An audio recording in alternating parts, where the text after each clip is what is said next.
Good morning student. Electrician और fitter प्रथम वर्ष के छात्रों के लिए वर्कशॉप कैलकुलेशन और साइंस विषय का अध्याय 11 हम लोग पढ़ रहे हैं। इस अध्याय का जो नाम है वो मूलभूत विद्युत अर्थात बेसिक ऑफ इलेक्ट्रिसिटी हम लोग पढ़ रहे हैं।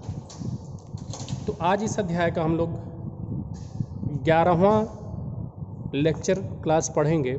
इससे पहले हम लोग जो है 10 वीडियो क्लासेस पढ़ चुके हैं, जिसमें हमने आपको टोटल थ्योरेटिकल पार्ट समझाया है।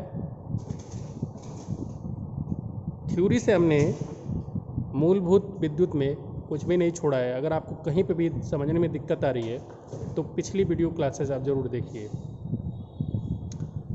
अब पिछले 2 वीडियो क्लासेस से हम लोग निमी की बुक से जो भी असाइनमेंट दिए गए हैं वो हल कर रहे हैं, और साथ ही साथ आपको भी करना चाहिए, जिससे कि आपको कैलकुलेट करने में आसानी होगी और ये सब मान निकालने में आपको समझ में आएगा। जैसे आपके सामने एक प्रश्न दिया गया है कि कुल खर्चा ज्ञात करें यदि 15 हार्स पावर मोटर 15 दिन 6 घंटा प्रतिदिन के हिसाब से चलता है, यदि ऊर्जा की दर 3 रुपये प्रति यूनिट।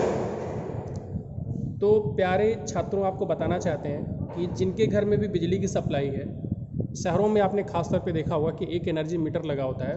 उस एनर्जी मीटर का काम यही होता है कि आपके घर में विद्युत एनर्जी कितनी इस्तेमाल की गई है उसी की वो गणना करता है। तो हम कैसे गणना कर सकते हैं ये हम आपको सिखाते हैं। आपको बताया गया है कि कुल खर्चा ज्ञात करना है यदि 15 हार्स पावर मोटर आप चलाएंगे विद्युत से, और वो 15 दिन चलाना है, और प्रतिदिन कितने घंटा चलाना है आपको? 6 घंटा। तो आपका कितना खर्चा आएगा केवल इस पे? 15 हार्स पावर का मोटर अगर आपका 15 दिन चलेगा और रोज़ 6 घंटा चलेगा तब, जबकि बिजली की दर कितनी है? 3 रुपया प्रति यूनिट है। तो चूँकि इस प्रश्न को हल कैसे करेंगे, चूँकि 1 हार्स पावर जो एक अश्व शक्ति होता है वो 746 वाट के बराबर होता है। ये आपको अच्छे तरीके से याद होना चाहिए। मात्रक की 1 हार्स पावर जो है 746 वाट के बराबर होता है। तो 15 हार्स पावर में भी हम पता कर सकते हैं कि कितने वाट के बराबर होगा। तो जब 1 हार्स पावर 746 वाट के बराबर है तो 15 हार्स पावर कितने वाट के बराबर होगा? 15 गुणे 746 वाट। और 15 में जब 746 का गुणा कर देंगे तो ये आपका आएगा 11,190 वाट। जो हार्स पावर होता है वो किसी भी इलेक्ट्रिकल मोटर की शक्ति को बताता है, और शक्ति क्या होता है? काम करने की दर को ही शक्ति बोलते हैं। तो यहाँ पे आपका जो दिखाई दे रहा है कि जो 15 हार्स पावर का मोटर है, अगर उसकी शक्ति को आप वाट में कैलकुलेट करेंगे तो 11,190 वाट के बराबर आएगा। अब हमने ये ऐसा क्यों कर लिया है? क्योंकि जब हम एनर्जी निकाल रहे हैं, एनर्जी निकालते हैं तो पावर को हम किस मात्रक में लेंगे? वाट में ही लेंगे। तो 15 हार्स पावर जब 11,190 वाट के बराबर है तो इसको अगर हम किलो वाट में बदलेंगे तो 11,190 में 1000 का भाग देंगे तो हमको ये जो आएगा ये किलो वाट में आ जाएगा। तो 15 हार्स पावर को अगर आप किलो वाट में बदलेंगे तो 11.19 किलो वाट होगा। तो मोटर का जो पावर दिया था 15 हार्स पावर को, उसको हमने दूसरे मात्रक में अर्थात किलो वाट में कन्वर्ट कर लिया है, बदल लिया है, और यह कितने के बराबर आ रहा है? 11.19 किलो वाट। तो हमने ये लिख दिया कि मोटर का जो पावर है, आप 15 हार्स पावर लिखिए या 11.19 किलो वाट लिखिए, दोनों एक ही बात है, क्योंकि दोनों ही पावर के मात्रक हैं, और 15 हार्स पावर को ही किलो वाट में बदल करके ये मान आया है। अब मोटर का प्रतिदिन का ऊर्जा खपत हम देखेंगे कि मोटर प्रतिदिन कितनी एनर्जी जो है लेगा। तो आपको पता है कि जो मोटर का जो पावर है 11.19 किलो वाट है, तो ये रोज़ अगर 6 घंटे चलेगा तो 11.19 गुणे 6 हम कर देंगे तो हमें पता चल जाएगा कि रोज़ ये कितना पावर लेगा। तो 11.19 में अगर हम 6 का गुणा कर देंगे तो किलो वाट आवर आ जाएगा ये। तो हमें ये पता चल जाएगा कि मोटर जो है 67.14 किलो वाट आवर जो है डेली ऊर्जा लेगा। अब मोटर का एक दिन का कार्य जब हमें पता चल गया है कि मोटर का एक दिन का जो ऊर्जा खपत है वो 67.14 किलो वाट आवर है, तो मोटर के 15 दिन चलने पर उसके द्वारा कुल ऊर्जा खपत कितना होगा। तो जब एक दिन का हमें पता है कि मोटर एक दिन अगर 6 घंटा चल रहा है तो 67.14 किलोवाट घंटा ऊर्जा खपत हो रही है। तो 15 दिन चलने पर कितनी होगी, 67.14 किलोवाट आवर गुणे 15। ये जब हम करेंगे तो हमारा मान कितना आएगा, 1007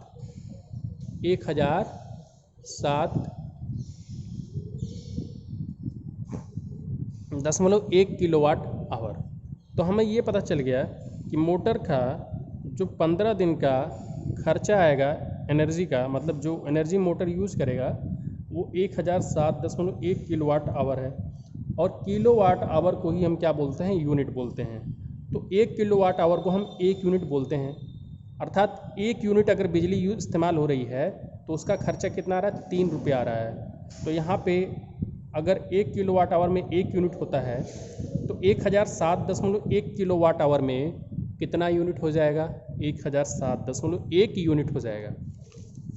तो ये देखिए आपको ये पता चल गया है कि अगर 1007.1 किलोवाट आवर मोटर के द्वारा 15 दिन में 6 घंटा प्रतिदिन चलने पर इतनी ऊर्जा इस्तेमाल की गई थी, तो उसको हमने जब यूनिट में बदला है तो यूनिट में भी मान वही आया है, अर्थात 1007.1 यूनिट आया है। अब चूँकि 1 यूनिट ऊर्जा यूज़ करने का जो खर्चा आता है वो 3 रुपये आता है, तो 1007.1 यूनिट ऊर्जा इस्तेमाल करने का खर्चा कितना आएगा, 3 का गुणा कर दिया जाएगा, तो 3021.3 रुपये। आपने ये देखा कि हमने कितने आसानी से किसी भी इलेक्ट्रिकल इंस्ट्रूमेंट का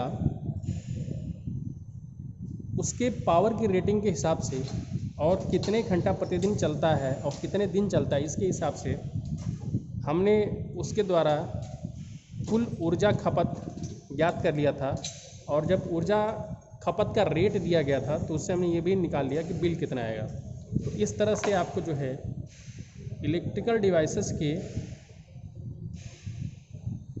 बिजली के इस्तेमाल के आधार पे आप उनका जो है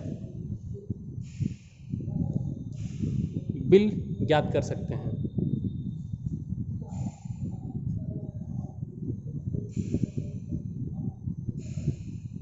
तो इस पूरे प्रश्न का स्क्रीनशॉट आप ले लीजिए। ये प्रश्न आपको नीमी की बुक में इस तरह के दो तीन प्रश्न और मिलेंगे जिनको आप कर करके देख सकते हैं कि आप अगर आपके घर में 2 फैन, एक फ्रिज, इस तरह से एक मोटर चल रहा है और सबका पावर आपको पता है और आपको ये भी पता है कि आप कितना घंटा रोज़ चलाते हैं तो 1 महीने का कितना खर्च आएगा, तो आप ये बड़े आसानी से निकाल सकते हैं।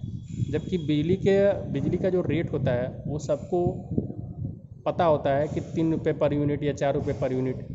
ये आम बोलचाल की भाषा में आप अपने पड़ोसियों से भी पता कर सकते हैं कि बिजली का जो है क्या रुपया यूनिट है, तो वो बता देंगे और आप अपने घर का जो है बिल ज्ञात कर सकते हैं कि कितना आएगा उपभोग के आधार पे।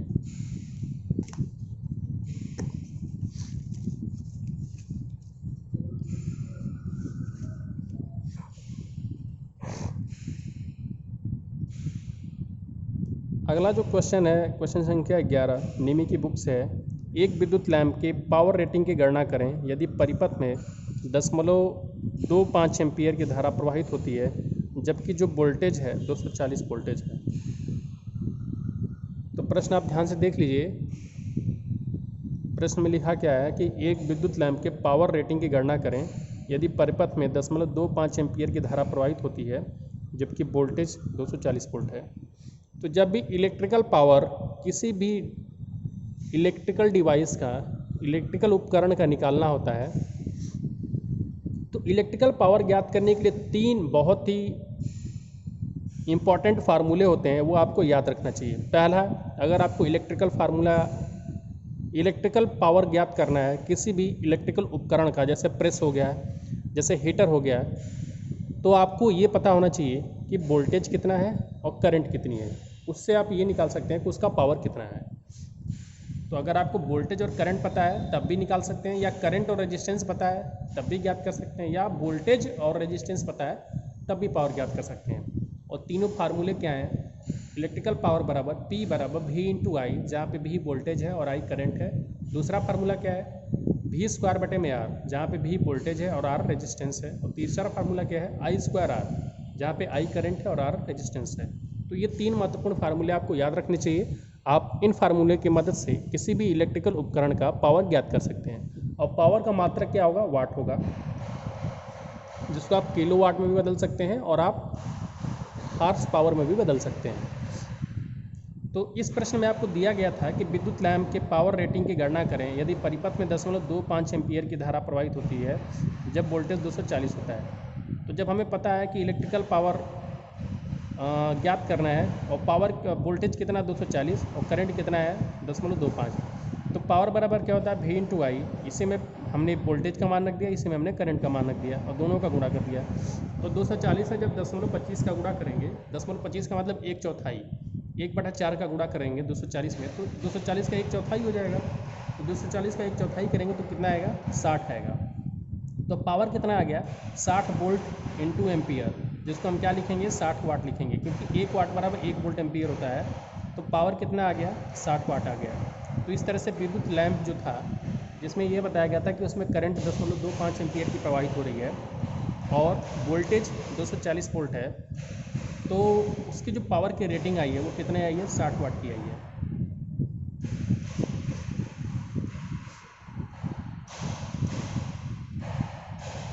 अगला जो प्रश्न है कि किलोवाट में पावर की गणना करें।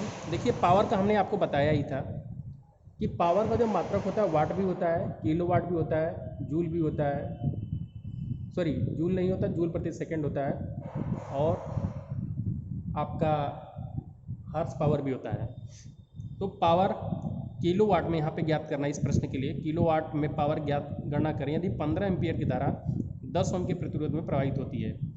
तो पावर के लिए सूत्र क्या होता है, V इंटू आई।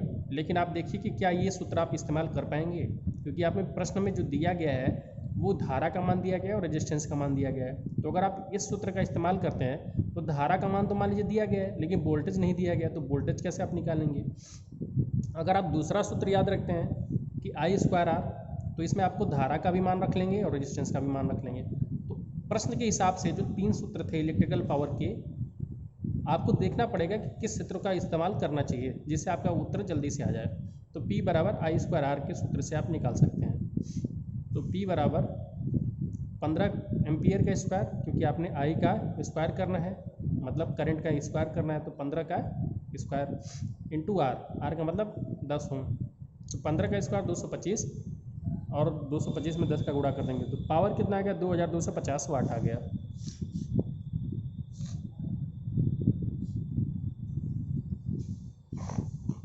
तो पावर की जो वैल्यू आई है 2250 वाट आ गई, लेकिन हमें किस में बदलना है, किलो वाट में बदलना है। तो किलो वाट में बदलने के लिए क्या करेंगे, 1000 का भाग देंगे। तो 2250 अगर वाट में 1000 का भाग देंगे तो उत्तर क्या आएगा, 2.250, अर्थात 2.25 किलो वाट आ गया। तो इसका मतलब कि जिस भी इलेक्ट्रिकल उपकरण का पावर निकालने के लिए कहा गया था उसका पावर कितना है, 2.25 किलो वाट का है।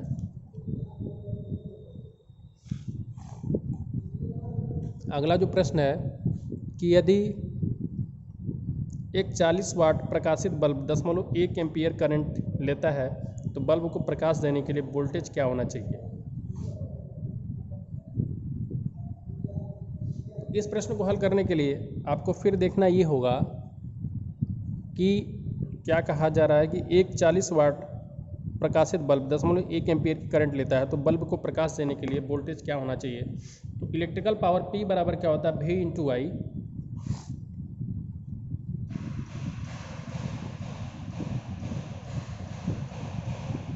तो P का मान दिया गया है 40 वाट है और V का मान आपको ज्ञात करना है और I का मान भी दिया गया है 0.10 एम्पीयर।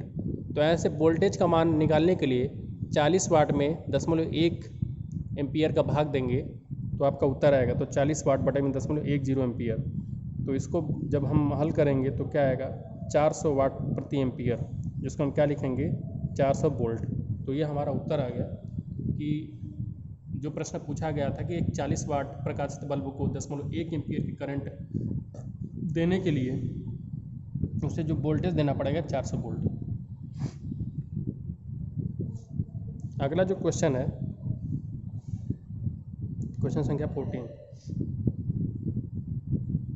एक सर्किट है जिसमें से करंट फ्लो हो रही है और रेजिस्टेंस आर है।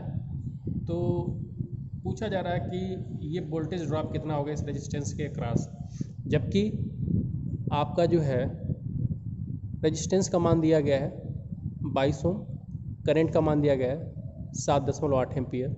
तो वोल्टेज ड्रॉप ज्ञात करना है।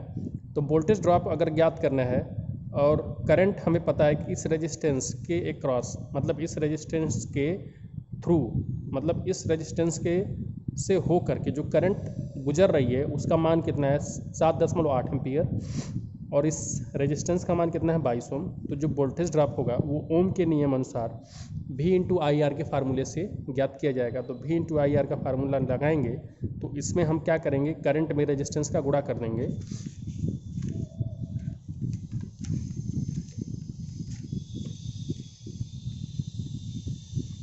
तो आप देखिए ये कि I इंटू आर किया है तो 7.8 एम्पियर में 22 ओम का गुणा कर दिया गया, तो ये कितना आया है 171.6 वोल्ट। तो वोल्टेज ड्रॉप जो हुआ था वो कितना हो गया 171.6 वोल्ट। अब यहाँ पे अब देखिए कि एक जो है वाटर हीटर है, जो पानी गर्म करने का कॉइल होता है, आपने देखा होगा ठंडियों के दिन में इस तरह से जो है, तो इस हीटर को पानी को गर्म करने के लिए डाल दिया गया है और ये जो प्लग है इस प्लग को सप्लाई में जोड़ दिया गया है। तो सप्लाई कितना है 110 वोल्ट का है, और करंट इसमें से जो फ्लो कर रही है, करंट जो इस वायर से हो करके इस पूरे एलिमेंट में आ रही है वो कितनी है 4.55 एम्पियर। तो पूछा जा रहा है कि इस इलेक्ट्रिकल उपकरण का रेजिस्टेंस क्या होगा।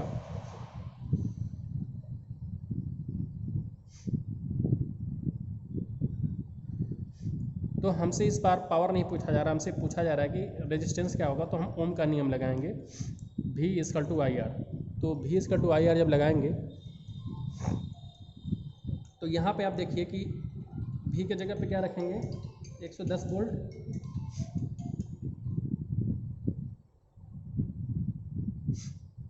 और R के जगह पे क्या रखेंगे 4.55 एम्पियर। तो इसका डिवाइड करेंगे तो उत्तर आएगा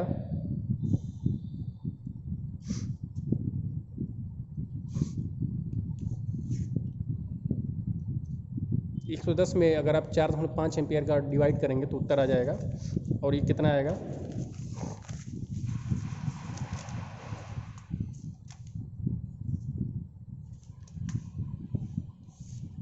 आर का मान आ गया। इसमें देखिए आप आर का मान आ गया 24.17 ओम, रेजिस्टेंस का मान आ गया 24.17 ओम।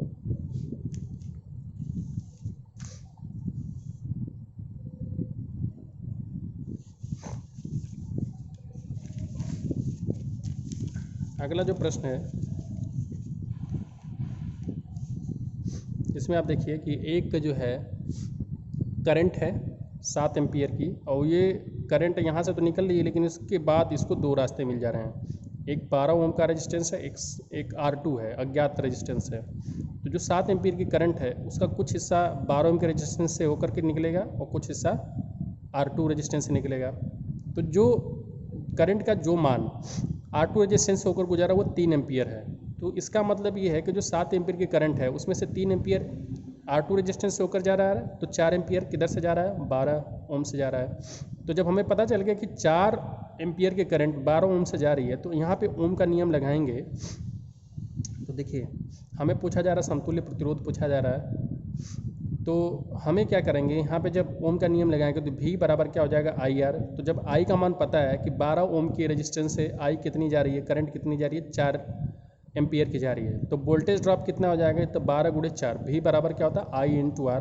तो I का भी मान पता है, यहाँ पे R का भी मान पता है, तो ये कितना आ जाएगा 12 चौक 48।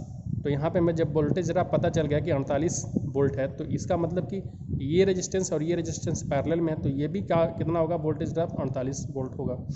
तो जब ये 48 वोल्ट का है तो इसमें से करंट जो आ रही है 3 एम्पियर की आ रही है, तो हम रेजिस्टेंस का मान निकाल सकते हैं। रेजिस्टेंस का मान निकालने के लिए क्या करेंगे, वोल्टेज में करंट का भाग दे देंगे। तो वोल्टेज कितना है 48 और करंट कितनी है 3, तो 48 में अगर 3 का भाग देंगे तो 24 3 48। इसका मतलब कि ये जो करंट, ये जो रेजिस्टेंस है ये कितने ओम का है 24 ओम का है।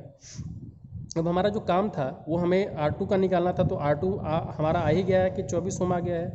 R2 का मान कितना आ गया 24 ओम। लेकिन हमें समतुल्य प्रतिरोध निकालना है, तो 1/R1 + R2 करेंगे। तो 1/R1 + R2 1/12 + 1/24। तो जिसको जब हल करेंगे तो यहाँ पे एलसीएम ले लेंगे, लघुत्तम 24 ले लेंगे। लघुत्तम 24 ले लेंगे तो 12 दूना के 24 तो 2 हो जाएगा, और 24 से कम 24 तो 1 हो जाएगा। तो ये क्या हो जाएगा, 1/R कितना हो गया, 2 1 3, 3/24। तो R का मान निकालेंगे तो 24/3 हो जाएगा। तो 24/3 क्या होता है, 8। तो इसका मतलब कि जो समतुल्य प्रतिरोध है वो कितना आएगा, 8 ओम आएगा, और जो R2 का मान है वो कितना आएगा, 24 ओम आएगा। तो इस तरह से हमारा प्रश्न हल हो गया। तो आज के लिए इस वीडियो में इतना ही। आगे जो है आपको और कराए जाएंगे। वीडियो देखने के लिए धन्यवाद।